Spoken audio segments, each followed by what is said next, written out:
Ethos Lecture 5, Breaking Bad Habits and Incontinence. I'm Alexander Campanella, and this is on my book, Ethos, Complete Happiness and Excellence by Way of Virtue and Reason.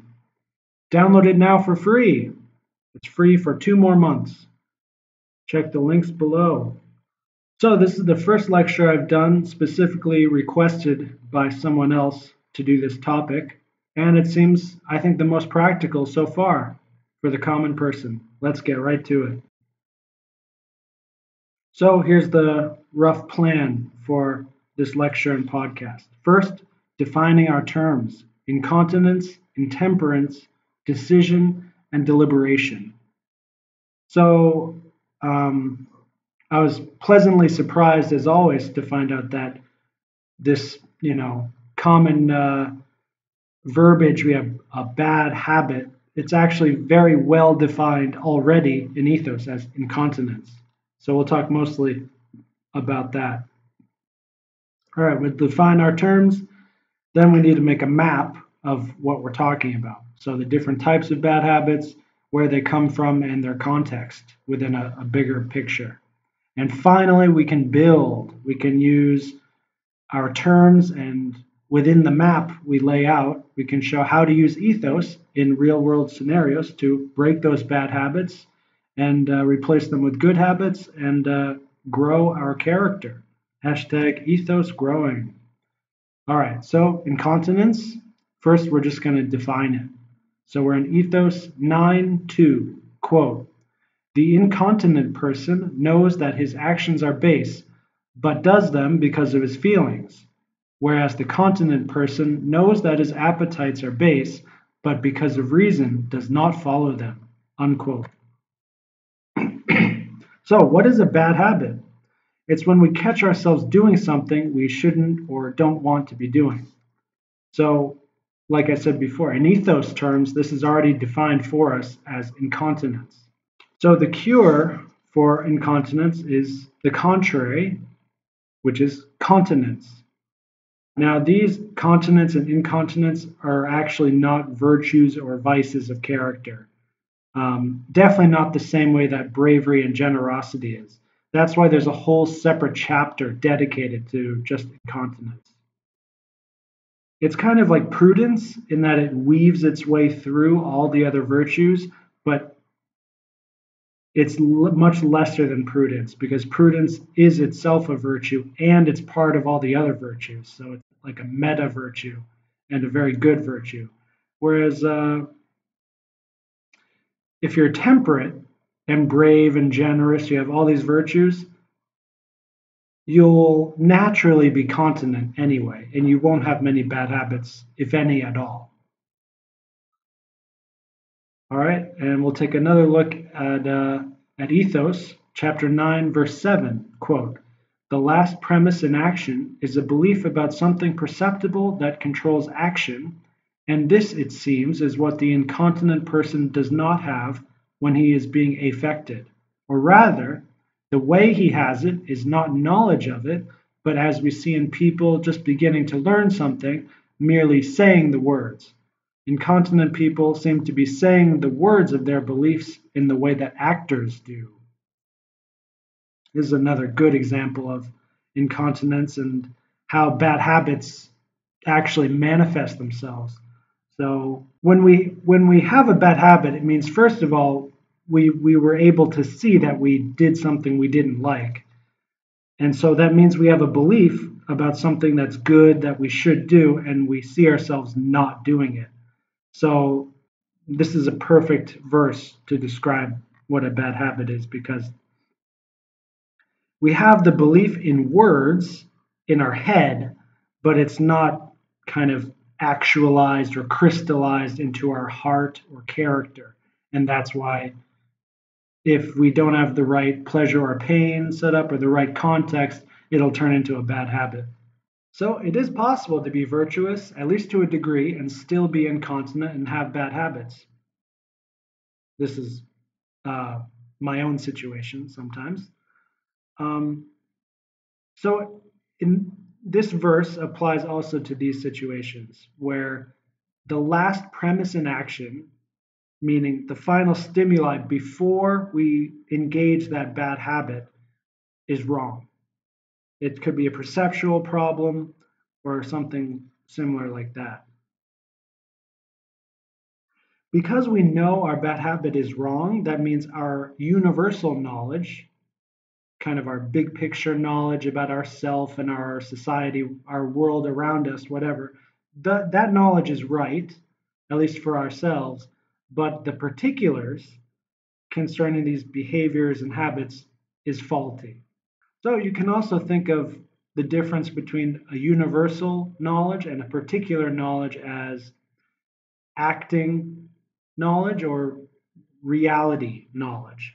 So when we're incontinent, we may have the right knowledge in general, in universal knowledge, and that's we just know the words. Like it's a movie scene and we're an actor just playing out a scene. Now, when we accept our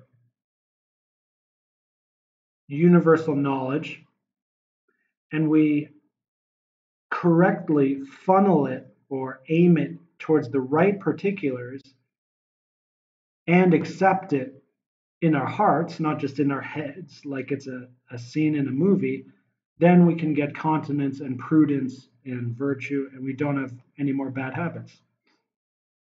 So, as we'll see more and more later, incontinence and bad habits, this really comes from a disharmony within our character. Something is just out of balance.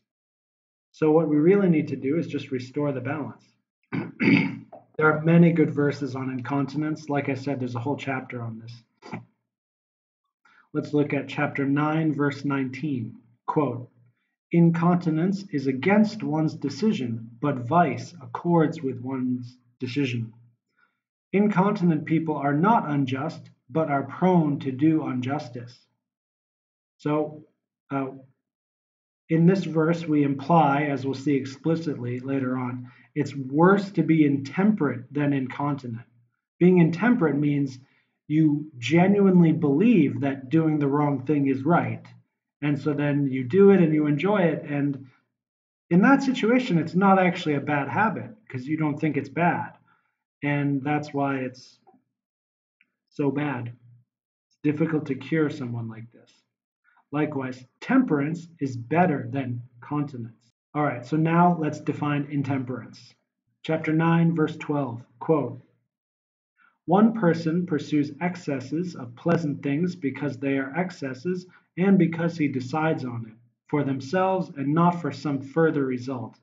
He is intemperate and bound to have no regrets, and thus is incurable, since someone without regrets is incurable. The one who is deficient is his opposite, while the intermediate one is temperate. So Aristotle says, someone without regrets is incurable. He doesn't say maybe or some of the time. He says it very strongly here.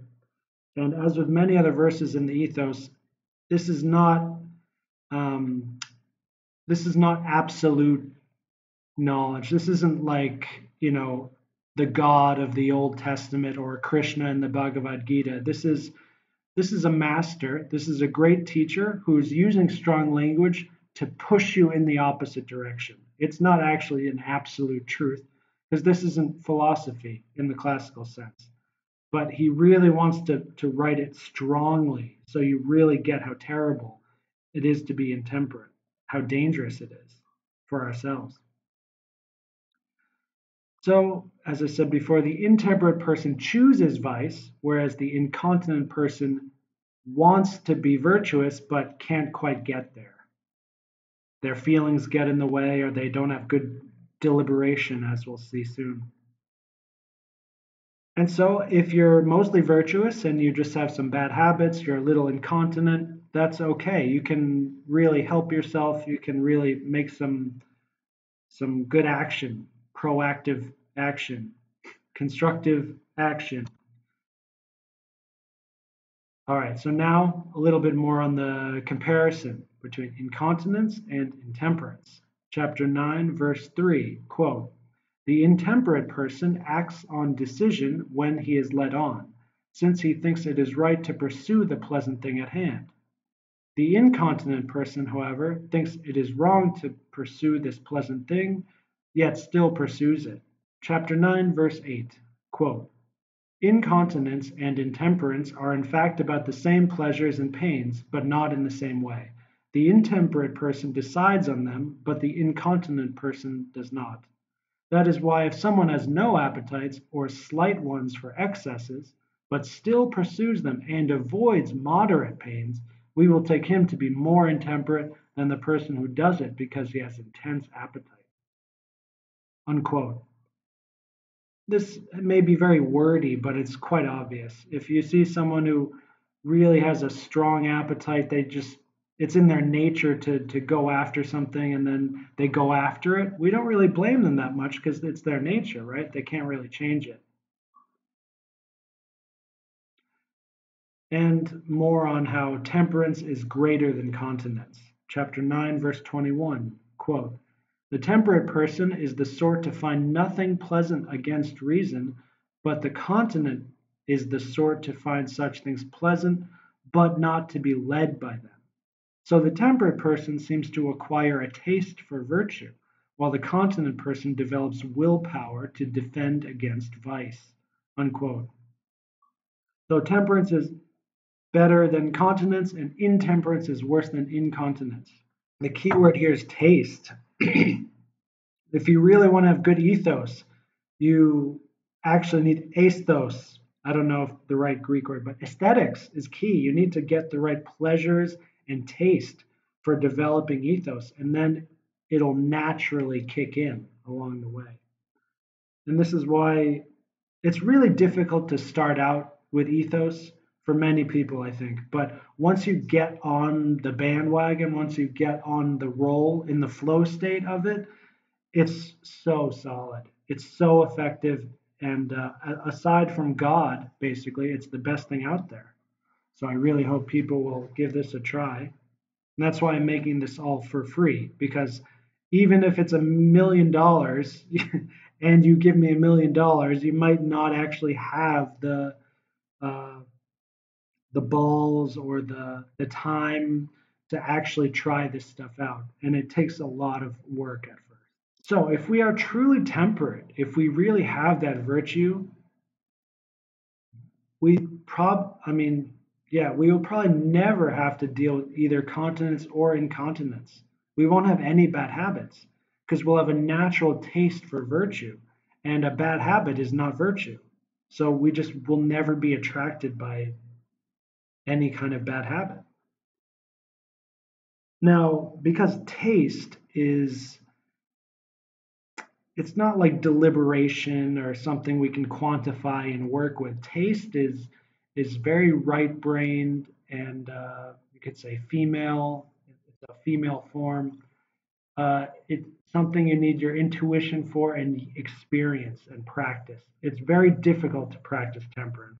It's probably the most difficult virtue to practice of the virtues of character in chapter 4. More on this. Bravery and generosity are also very beneficial, very good virtues, but they're also way easier to practice and to perceive and quantify.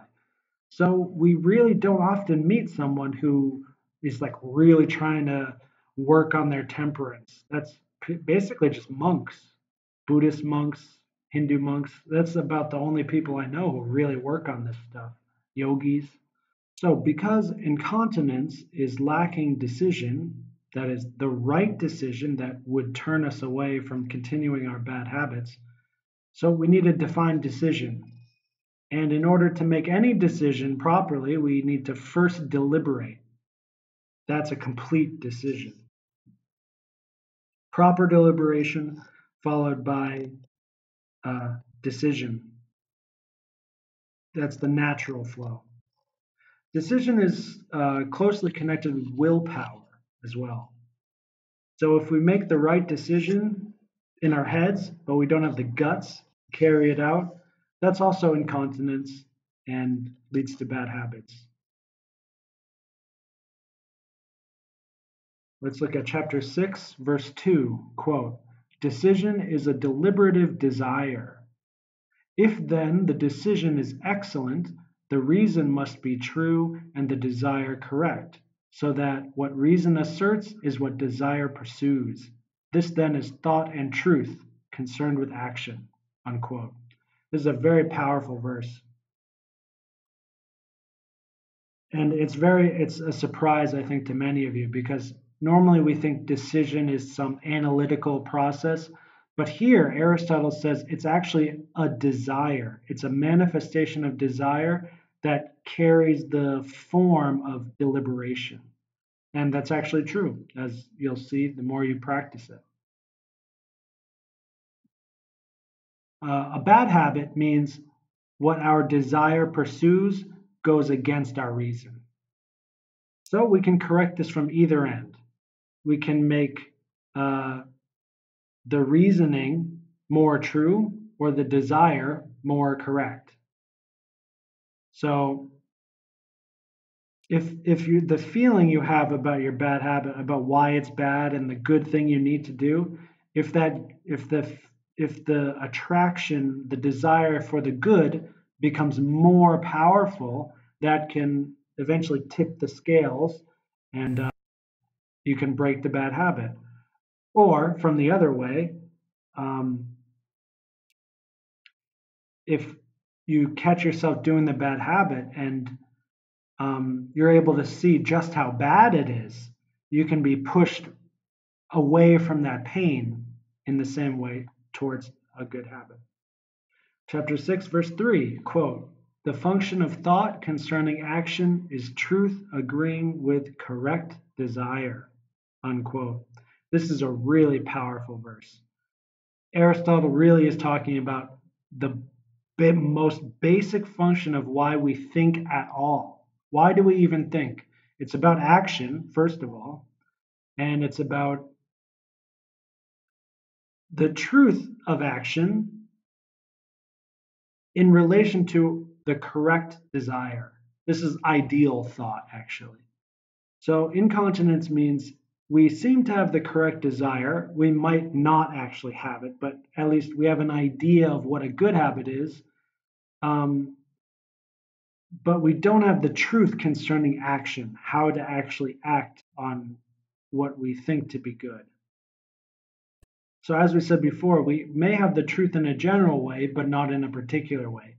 When we are able to get the particular truth concerning action, then we will just do the right thing instantly, unless you have a serious drug addiction or something like this. Or also, maybe we do have the truth concerning action, but it's not ecological. That means there's an internal conflict with our worldview, our values. So we may have the right action to go forward, but we just can't get ourselves to do it because of our social status or our identity, something like this. That's also can be a problem. Next verse, chapter 6, verse 4, quote, "The principle of an action lies in decision, not the goal. The principle of decision is desire and goal-directed reason," unquote. So there's a lot of self-help books that talk about goals, making well-formed goals. That's good, sure. But unless you make a decision to go for it, it doesn't matter. It's all about the decision. And you can tell yourself all you want, oh, I have a bad habit and I'm aiming for the good. That's not enough. You have to deliberate correctly and decide firmly and then act based on the deliberation and decision as it's been carried out. It has to follow smoothly throughout the whole process. It's just like when you're learning sports, you're learning how to swing a baseball bat. You got to do the steps and then the swing, and then you have to weave it all together in one action. It's the same thing here. It's fine to have a goal, but it's only goal-directed reason combined with desire that will actually push us to act correctly and finely in the world. And then the next verse, chapter 6, verse 5. Thought by itself moves nothing. What moves us is goal-directed thought concerned with action, unquote. And this is also redundant. There's a lot of verses in Ethos that actually say the same thing again, and that's on purpose. That's to actually, what's it called? To bring it home, to show what's actually more important to focus on. Only when we have all our bases covered and cleaned completely can we move on to the final level, the life of pure study, self-realization, etc. I mean by this that eventually thought by itself will move your whole life. That's what it means, a life of pure study. That's like the highest form of happiness that this is all going towards. Or kung fu or meditation, something like this.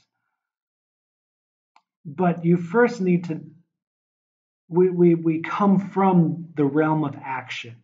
First, we need to master action, physical action, and our thought needs to be linked to the correct physical actions.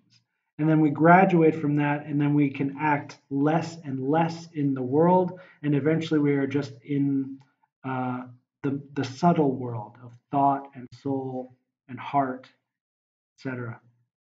This happens naturally as we age, of course, but you can use ethos to get this process going even faster. Chapter 6, verse 28, quote, "We deliberate a long time, and it is said that we must act quickly on the result of our deliberation, but deliberate slowly. Further, quick thinking is different from good deliberation. Quick thinking is a kind of good guessing." Unquote. So the second part there is pretty simple. If someone says, this is like the high IQ nonsense. Oh, I have a high IQ. That means you can think quickly. It means nothing. It literally means nothing. Someone who can think slowly and correctly will always be a better person and more loved for me in my life than someone who can think quickly and just, spew out nonsense. Or they're not able to actually act on what they think. So it's not about IQ or EQ, it's about ethos Q.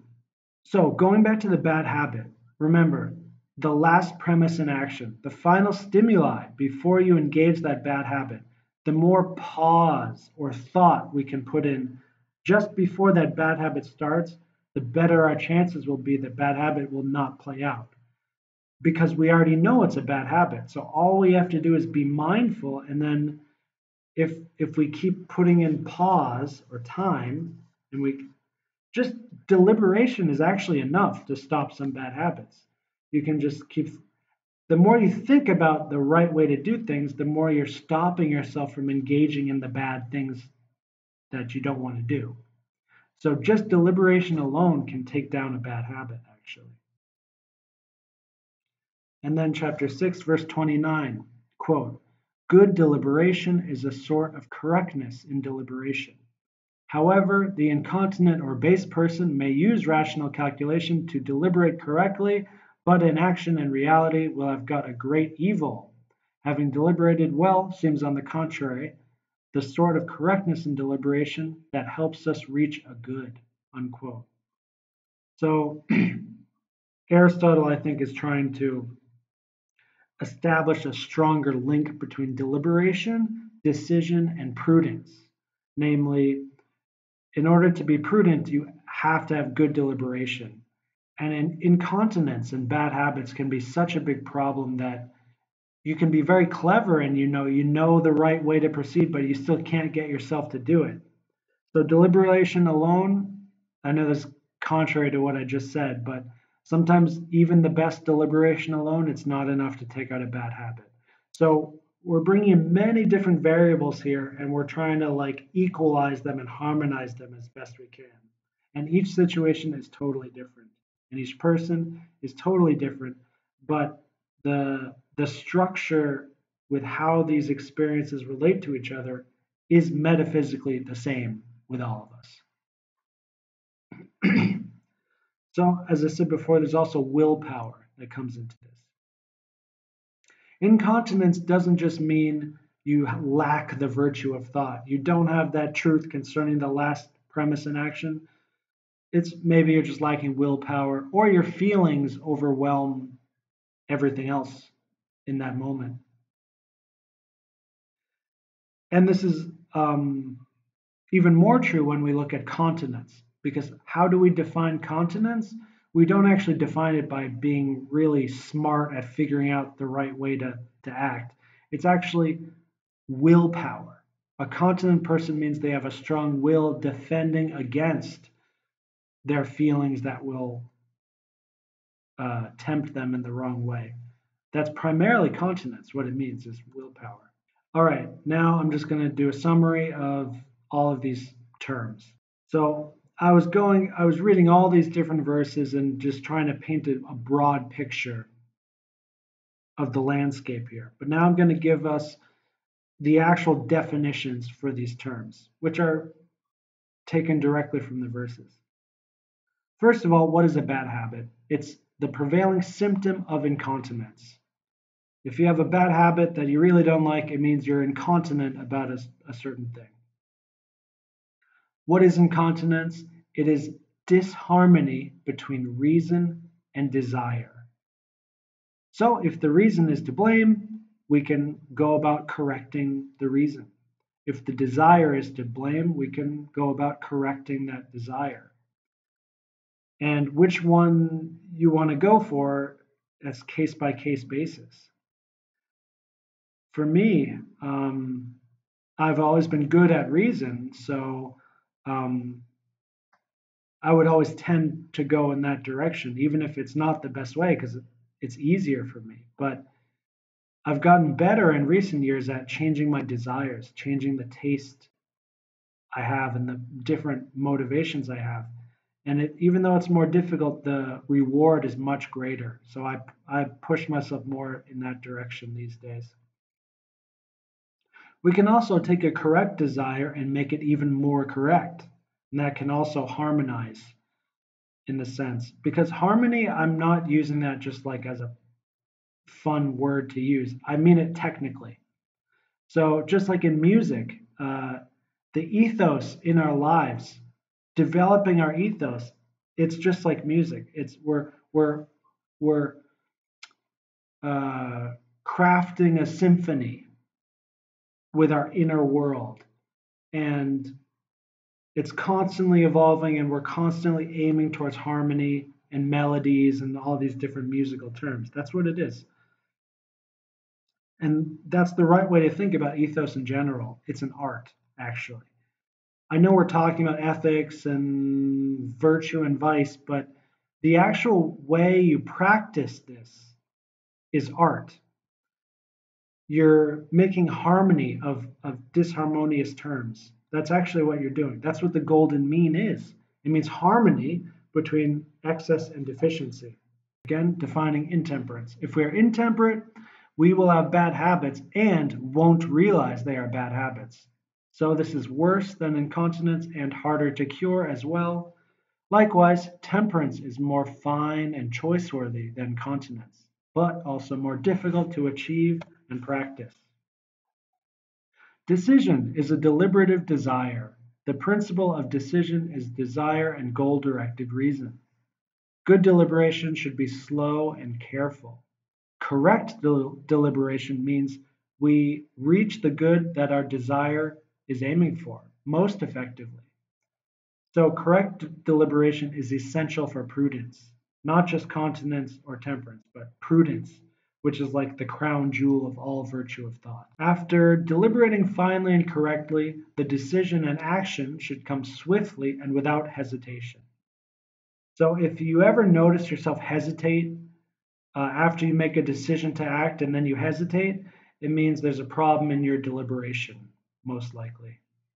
If you really deliberate well and you really take care of yourself and your own needs and desires and pleasures and pains, and you come to the right decision, you will, because decision is a desire, and we all love to fulfill our desires, so it'll just happen.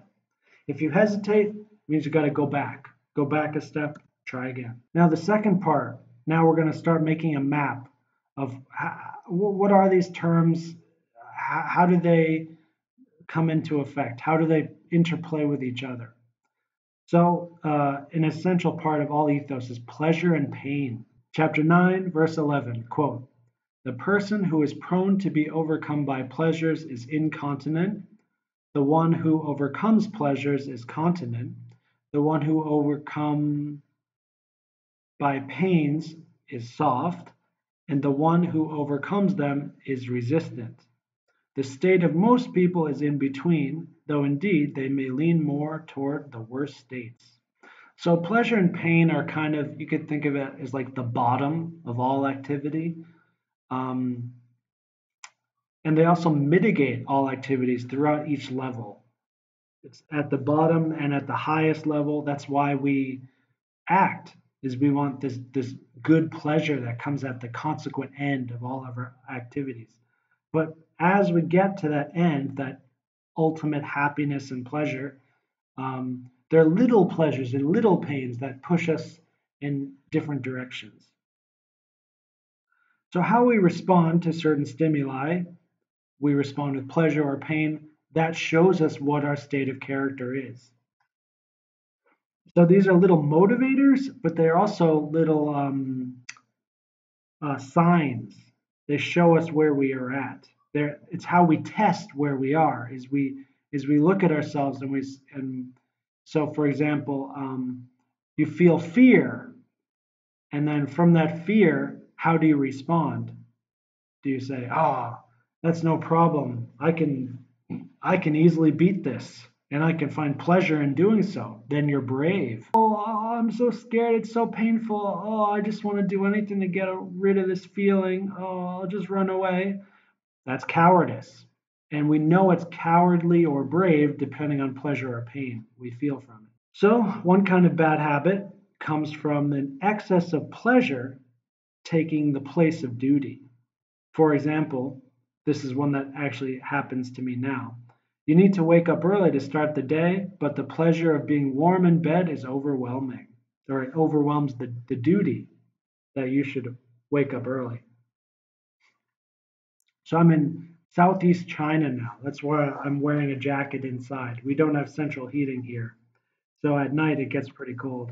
So I do know about myself, when the winter is over in just a month or two, I'll easily go back to the habit of waking up early because I had no problem doing that before, summer and fall and spring. So for this situation, for this bad habit, what I've done is I bought a small electric heater. It hasn't arrived yet, but I'm gonna try and stave off that temptation. I think that's the right word, to stay in bed. In this case, using a physical tool. This is also a very minor bad habit for me. It doesn't actually stop me from my duties. It's more like I guess, a spiritual duty to wake up early in the morning. I don't actually need to. And there are some, like on Wednesday, I have an early class in the morning, and I just set my alarm clock, and it kind of sucks. It's a little bit colder earlier in the morning, but I have no problem doing that. This is more of a bad habit that just stops me from living more optimally. And because I'm always trying to optimize myself, I do notice it and it kind of bothers me, but it's not a huge thing that. So this was also hard for me to categorize. It's a bit of incontinence because the pleasure of the warmth in the bed, and it's a bit of softness because I'm thinking of how cold it is outside bed and that pain uh, overwhelms me, that softness. So in the next slide, chapter 9, verse 33, in a future slide, we see that most pleasures have their contrary pains. So if we're not sure if we are incontinent or soft, we should simply notice in ourselves which one is more prominent. Is it the pleasure or the pain? That's how we define if it's incontinence or the other kind of incontinence called softness. Let's look at chapter 3, verse 12. Quote, "Pleasure completes our activities and hence completes life, the primary activity.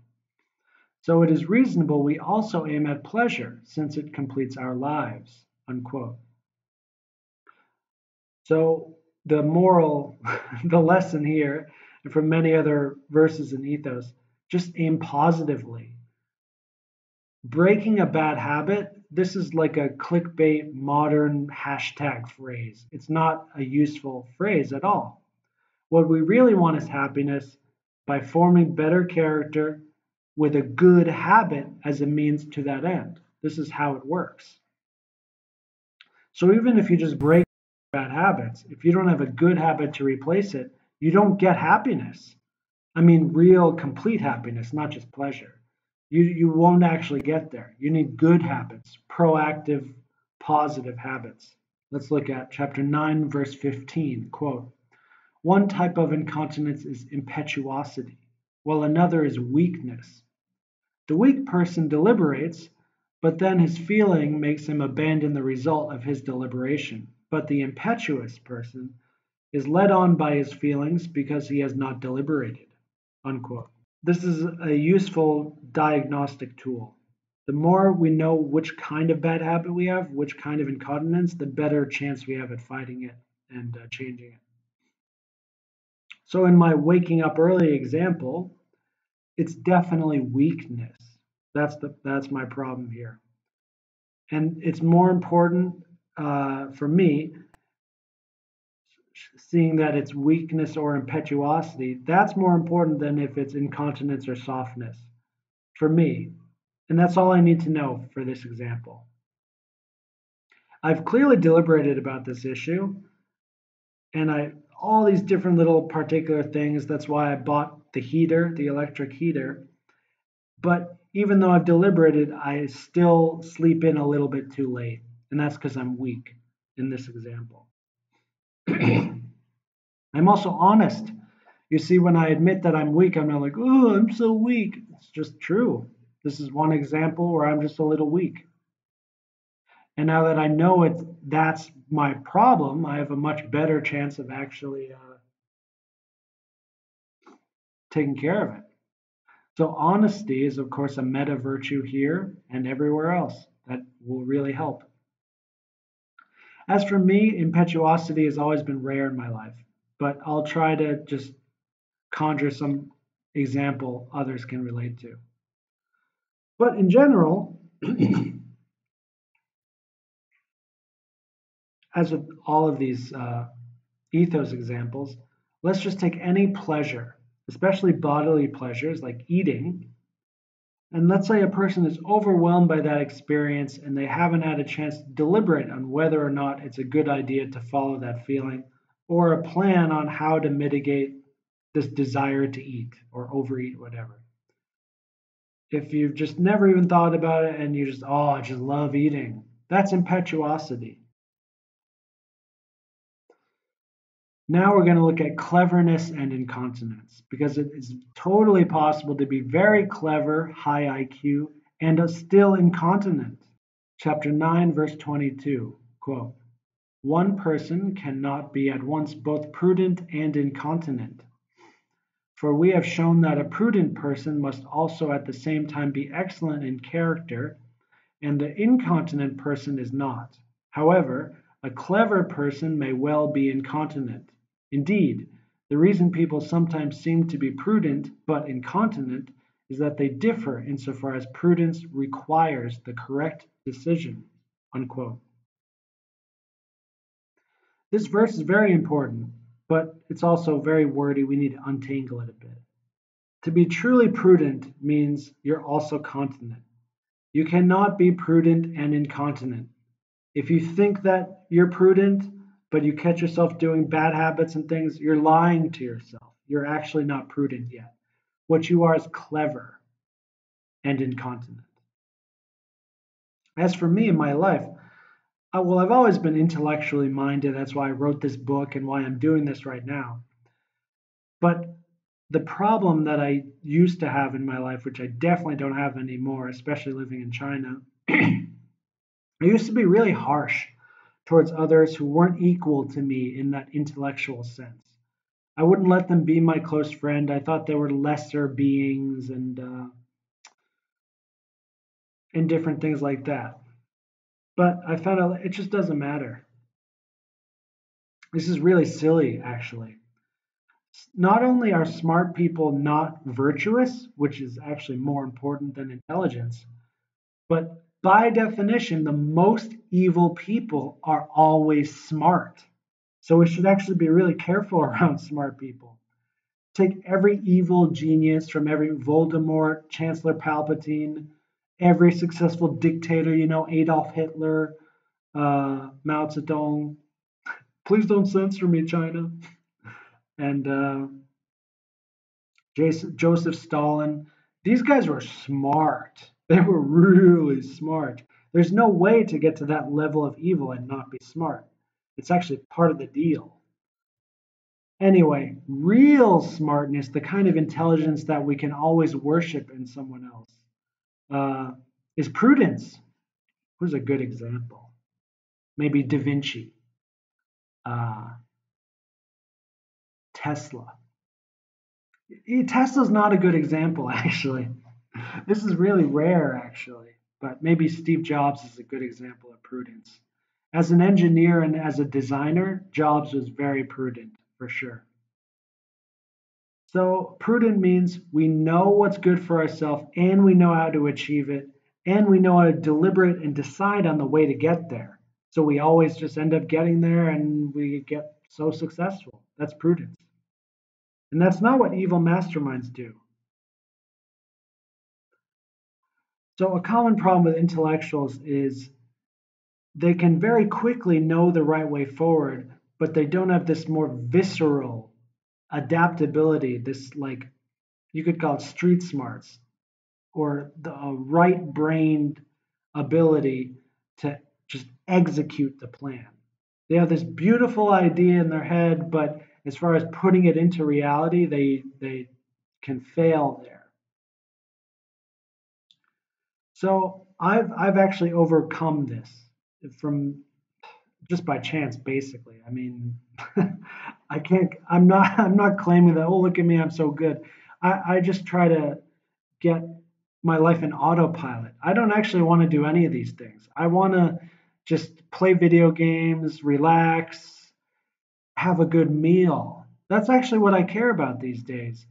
And but I can only say that because I have put in the work to get to this point where I can actually just relax most of my life, most of the time. So this only happens with trivial things now, like waking up early. If it's anything worse than that, because my character has been developed to the point, I will notice it immediately and I will take action on it. There's nothing that gets to that point anymore. So this is something, if you're an intellectual, you have to meditate on this very seriously. Prudence versus cleverness. This is very important. And so if you notice you have many bad habits, but you're also smart, now that's true. How do you know if you're smart? Do people tell you that you're smart? Do you just think that you're smart? That's tricky. But if you have bad habits and you are smart, however which way you know that, it means you're clever. You're not prudent. Okay, summary on part two. One can be incontinent by an excess of pleasure or pain. How we respond to excess in pleasure or pain can be called continent, incontinent, soft, or resistant. Continence is finer than resistance. And here's a quick little proof from that from chapter 9, verse 13, quote, holding out is different from overcoming, just as not being defeated differs from winning. Hence, continence is more choice-worthy than resistance, unquote. For every bad habit, there's a corresponding good habit. Not only is it acceptable to replace bad habits with good ones, when we get into the habit of always seeking a good habit, then we get into the meta habit of being positive, thinking, acting, living positively all the time. It's really hard to have a bad habit when you're positive all the time. And then of incontinence, there are two major kinds. Impetuous persons are led on by their feelings and they don't deliberate or they don't deliberate well. The weak person, or moments of weakness, means we deliberate well, but we cannot act or decide on the deliberation because feelings get in the way. So either way, as I said in the beginning, towards the beginning, Incontinence is simply disharmony between desire and reason. That's where bad habits come from. That's what they are. That was the summary in part one. So if we deliberate well, make a decision to act, and then do it, we are continent and prudent. If we deliberate well, but cannot stick to our decisions or knowledge, we may be clever, but we cannot be called continent or prudent. It's fine to be clever, but if cleverness does not bring us closer to happiness, that is, if cleverness is not tailored towards action and virtue, we should actually discard it. It's actually better to not be clever in that sense. An obvious refutation would be like if you're a scientist or philosopher or whatever, you may have some, you may need to develop a lot of cleverness for your work, and that's fine because that's your work and you need to do your work. But the key for these people is to put that at home or to keep that in the office. So you're clever at work, and then you go home to your wife and you treat her like a wife and not like an experiment. All right, part three. Now we're going to actually start um, living the ethos, practicing it. So I've got a meta strategy called simple living, high thinking. This is a phrase I got from Srila Prabhupada. It's also just something I've been doing naturally my whole life. But this is an effective strategy for bad habits. I'll show you how. Chapter 9, verse 33, quote, pleasures without pains, however, have no excess. Things are pleasant by nature when they produce action of a healthy nature, like study. The pleasure coming from study has no excess and always leads to more study and more virtue in our lives. Unquote. So this verse was very long. I actually chopped up different pieces and put it all together like this. Also important to note, if you are Eastern wisdom follower as I am, when Aristotle talks about study, you can easily replace that word with self-realization, meditation, yoga, the Tao, Kung Fu. These are all actually the same thing. It's important you know that if you're into that sort of thing. So if in action, that is in the outside world, we are simple, but in thought, that is internal action or internal world, we are deep, we will naturally have a strong defense against incontinence and bad habits. So obvious example, a monk eats only white rice in a monastery. I'm not saying this is true for all monks, but just imagine some monk in a monastery eating only a bowl of white rice, plain rice. For the average person, even the average Asian person who lives in, some rural Tibet, for example, it's actually difficult at first to only eat white rice and nothing else. But eventually the monk gets used to it. So once you're used to being completely satisfied with just a bowl of plain rice, by the way, I've actually done this. Um, and oh my God, it's so good. It's so delicious, actually, and it's so it literally it feels holy. That's the best way I can describe it. When I started my second year in China, I got sick for a couple weeks, and so I started just making rice for myself, and I just made white rice, salt and pepper and olive oil. It was so good. I didn't actually want to eat anything else anymore because it totally fulfilled, it totally nurtured my spirit.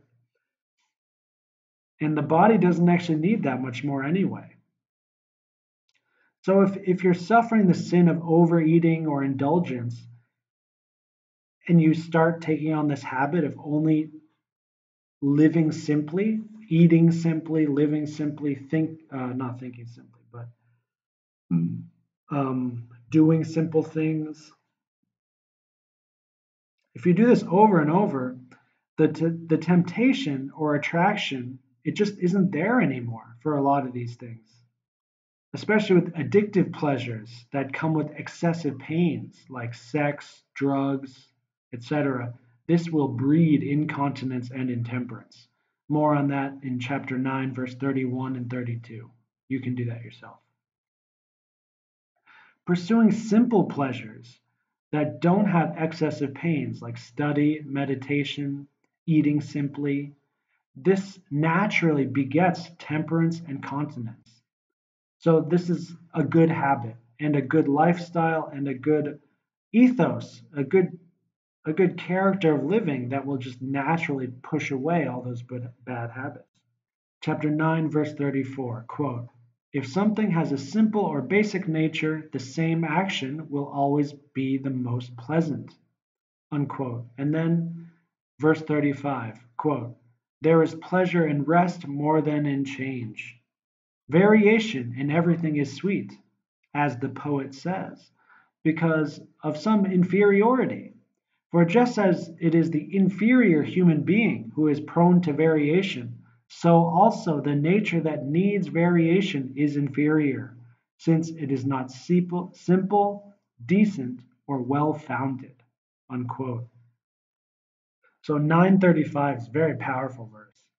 And it's a strong defense for yogis, kung fu guys, jujitsu guys, someone who really wants to focus on just one thing, even a carpenter, plumber. If you just have like a simple job and you really benefit from it, you really love it, and you don't really need anything else.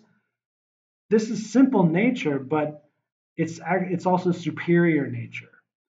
The person who, oh, I need to do this and then I need to do that, and if I don't have that, then I can't get my That's an inferior nature, and from that inferior nature, you get bad habits and incontinence, etc. Most simply put, as we reduce our input, our output is also reduced. Again, go back to the harmony example. We're just trying to balance these variables out. But don't think of it as variables. Think of it in a more sexy way. Think of it as, sounds in an orchestra, different instruments playing against each other. Bass and treble. That's much better. With a reduced output, we need and desire fewer things and are less tempted and affected by bodily pleasures, addictions, bad habits, etc. More colloquially put, more money, more problems. And this is also so true. I'm in a really good position now because I have a good amount of wealth and free time, but not too much. If I had millions of dollars, oh man, I'd have to hire a tax lawyer and figure out all this stuff and which bank to use. And oh my God, it sucks. All right, let's move on to another really powerful method against bad habits. This is called the swish pattern. As we saw in Ethos 9.7, it's the last premise in action that often gets in our way when we're incontinent, when we have a bad habit. Fortunately, the modern world has just the solution. It's called the swish pattern. This is from the 1970s or 80s. It's very recent. This is a technique from NLP, Neuro-Linguistic Programming, which is to date the most effective psychotechnology I've ever seen or experienced. I'm not exaggerating there. And I'm a psychology major. I've studied all of these things. And when I say psychotechnology, I also include prayer, yoga, judo, jujitsu. All of these things I've used as psychotechnologies for my own ethos, for my own character and consciousness. Also psychedelics. It's a kind of psychotechnology if you use it correctly. So if you're a Westerner or an Easterner and you don't care about God or theology or spirituality, that's fine. If you just take ethos and NLP, you'll be a master of the whole world. You don't need anything else. Eventually, you will need something else. That's Ananda. The swish pattern works best with physical addictions like smoking, but actually anything you consider a bad habit or even just negative thinking, you can apply the swish pattern to. This is why NLP is so effective. You can use it in as many ways as you like in so many different scenarios. The famous magician and mentalist Darren Brown is a big NLP guy. That's how he can do a lot of his magic and his excellence. It's NLP. Okay, step one. Just in your head, in your mind, play out the bad habit and make sure to stay associated. So that means you see the experience from your own eyes and you're not looking at yourself going through the bad experience. Now, the more associated you are in an experience, the more you get to experience it. So if it's a bad experience, it'll be more bad. A good experience is more good. But for a bad habit, this is not a big problem. If we were doing a phobia cure or PTSD, something like that, you really need a professional person next to you so you don't, go into a panic attack or something. But for a bad habit, this is fine. Just stay associated and just replay the bad habit in your mind as if you're actually doing it again. Now stop the movie in your head at the moment just before you engage in the bad habit. So with smoking, this is the moment the cigarette touches your lips or the moment you open the pack. It's different for each behavior and different for each person. And you have to gauge this yourself. So you know it's the right moment when the moment after that you can't stop the bad habit. So that moment is what we're looking for. The very next moment, if you press play and then, oh shoot, I gotta smoke it. So for some people, it might just be as soon as they open the pack and they can't stop themselves, they got to put it in. Or maybe it's as soon as they feel the cigarette on their lips, they got to light it, can't stop it. Now take a mental snapshot of this image from step 2 and just put it aside for now. Like let's say the image of the cigarette just touching your lips. And so if this is associated, so you're only seeing those 2 fingers and a fuzzy image of your hand. Okay, take that image, put it aside. Now we need just one more image to swish. So this one should be dissociated. You're looking at yourself, not from your own eyes. So just picture your future self. It doesn't have to be from a specific time or anything, but so imagine yourself after you've already beaten this bad habit. You see yourself looking confident, content, happy, sexy, whatever. Now, this image is constructed, it's not from memory. So, the good thing is here is you can play with this as much as you like. You want to make this as attractive as possible. So, when you look at this image in your head, you really know that this future self of yours is totally done from this bad habit and you're totally attracted to this future self. You go, oh wow, I can't wait to be him. He's such a cool guy. He's awesome. I want to just jump into his shoes and see the world through his eyes. Make it as attractive as possible. You can make it as colorful as possible, as bright and big as possible. Really play with the image so you get as attracted to it as you possibly can. You feel yourself want to go towards it. All right, now we're going to start swishing. So start with image 1, front and center in your mind. And then in the lower left-hand corner, really small and fuzzy, you can place image 2. Now, there are many different submodalities, sensory distinctions you can play with. You can play with brightness. One is bright, one is dim, one is sharp, one is fuzzy. But for now, the most simple swish pattern just uses size and location. So one is very big in the center, the other is very small in the corner. That's enough for now. Important point. You just have to choose analog submodalities. That means they change gradually. A digital submodality will not work very well here. So like going from black and white to color, it it's it's very difficult to do that in a swish because you have to gradually swish it back and forth. So make sure it's analog. So again, image one of just before we do the bad habit, we're an associated image. It's big, it's in the center of your mind. And at this within this image, you can barely see very small in the left hand corner is image two of your future self, dissociated. So in a flash, it has to be quick because this is how our brain works. We're very, very sophisticated computers.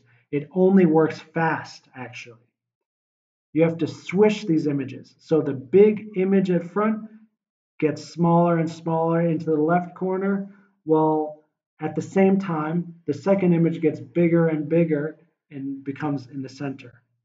And at the same time, this swishes and it's just that fast. So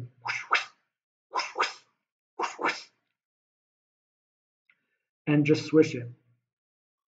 So you can close your eyes and do swish and then blink and then do a swish and blink and do it like 5 times, 10 times. Because it's very fast. So you can do 10 times in like 20 seconds, basically. Quick review.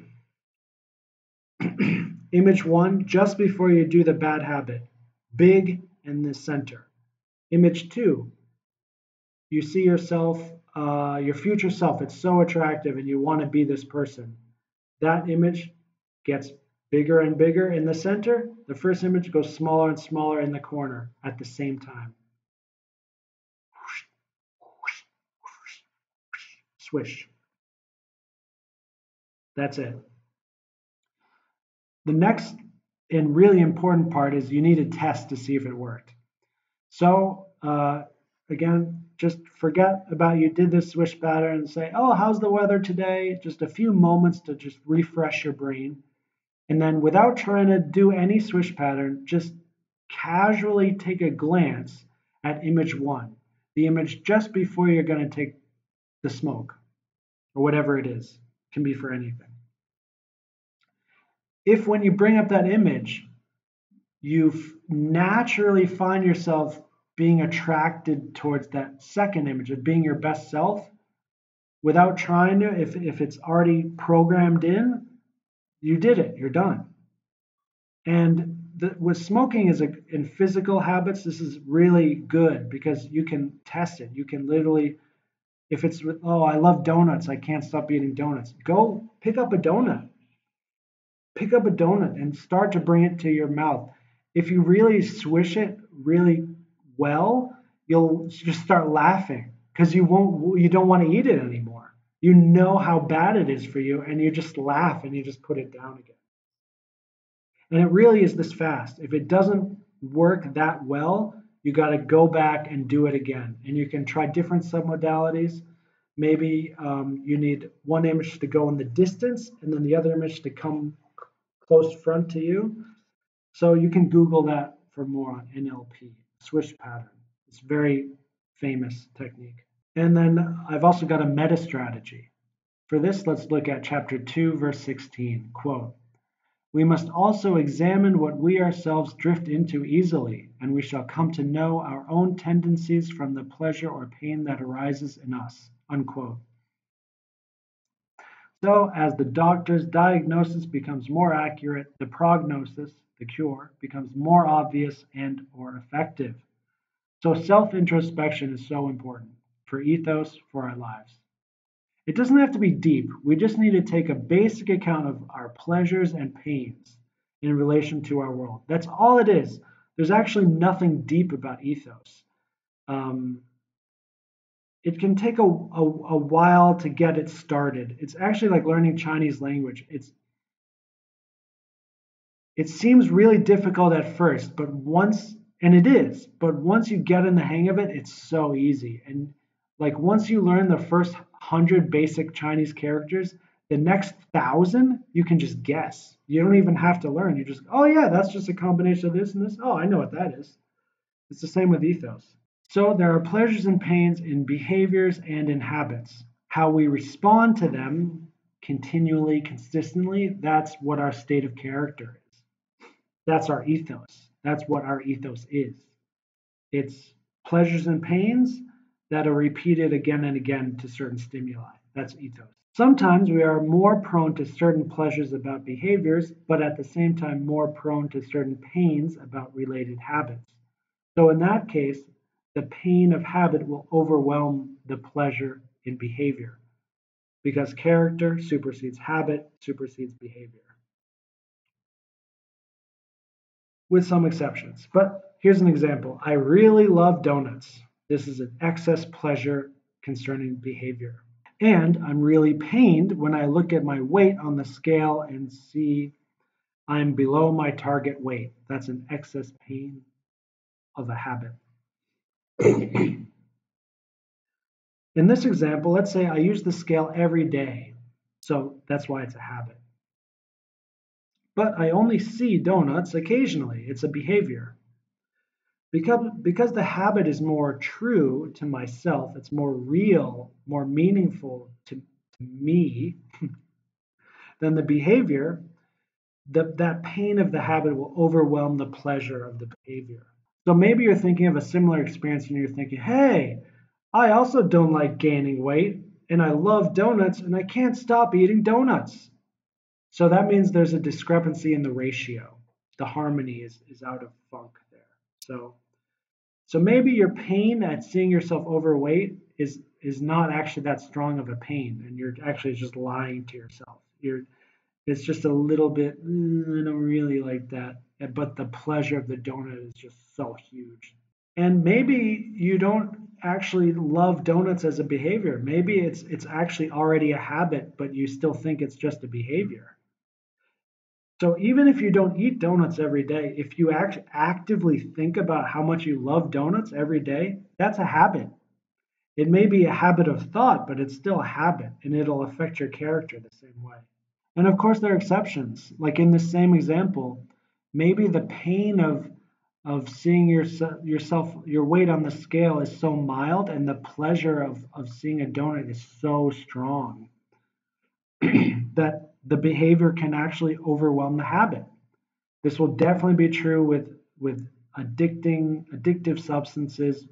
For me, that's like World of Warcraft, um, social media, heroin, sex objects, etc. So the meta strategy here, what I'm talking about, is simply introspection.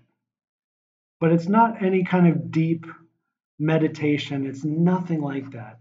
Just take account of pleasures and pains that you have. And I'm already working on like a little journal worksheet that you can use on how to quantify all these things. So the more you analyze these things, and remember, these are proportions. It's all about harmony. That's the golden mean is harmony between excess and deficiency. So it's not about creating something new. Oh my God, how am I going to design a whole new good habit? No, you already have everything you need built into you as a human. That's what it means to be human. It means you're freaking awesome already by your nature. You just need to bring things back into harmony. This is how Ayurveda works and traditional Chinese medicine. They the things they use to bring you back into health are foods.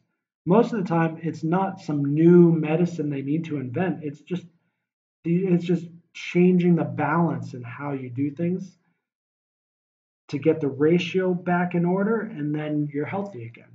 Here's another strategy I call logos versus pathos. Chapter 10, verse 2, quote, arguments are enough to inspire confidence in action among those who are born of good character, but they seem unable to turn the many toward being fine and good. For the many naturally obey fear, not shame. They avoid what is base because of the penalties, not because it is disgraceful. Unquote. So if you find yourself reading my book and this lecture series and podcast is not enough, you better find your way to give yourself a good whipping. Because what this means is logos isn't working, so pathos is where you are at, and pathos is what will push you into the the next level, which is fine, but just be honest. So in that mundane example about, oh, I can't wake up early, if this was a serious problem, I could use pathos in a sense. I could use pain to prod myself into changing this. So I could purposely take off my warm comforter and I could use like lighter bed sheets. So it's really difficult to sleep. Oh my God, I'm so cold. And I wake up and it's so cold that just getting up and moving will be warmer. So I'll have to wake up early. That's just the most immediate example I could think of. So if the finer pleasure doesn't motivate, try a harsher pain. Summary on part 3. Simple living, high thinking. If we don't have temptation, we don't have addiction. There's also the swish pattern, and this is simple and effective for any kind of negative thinking or behavior. And you can really play around with that much more. I'll try to bring more NLP into these lectures because it's really useful. And it goes very well with ethos. Um, so for example, submodalities, that's how we get into the details of pleasures and pains, and we can do a lot of good things there. Of course, and then of course, introspection. We just take account of our pleasure and pain towards different behaviors, stimuli, habits. And that's how we know where we're at. And the more we know where we're at, the better we can get to where we want to go. And then logos or pathos. Seems like ethos could be a golden mean between logos and pathos, but I'm not sure about that. If your ethos is good enough, you are lucky. You have good karma. You get to enjoy the gentle process of logos, of argument and discourse. And just listening to a podcast by a guy like me, and you go, oh, that's enough. Now I have everything I need to do what I need to do. So easy. If your ethos isn't quite there yet, get ready for a beating of bad karma. There's no other way around this, as far as I can tell. You can give yourself some prodding, some bad karma, or you can just wait around until someone else acts as an agent of karma for you. That's it for now. My book, Ethos, Complete Happiness and Excellence by Way of Virtue and Reason, is available for free for 2 more months. Google, Apple, Barnes & Noble, etc. Check the links below. I'll see you next time. Hashtag ethos growing, hashtag logos rising. Goodbye.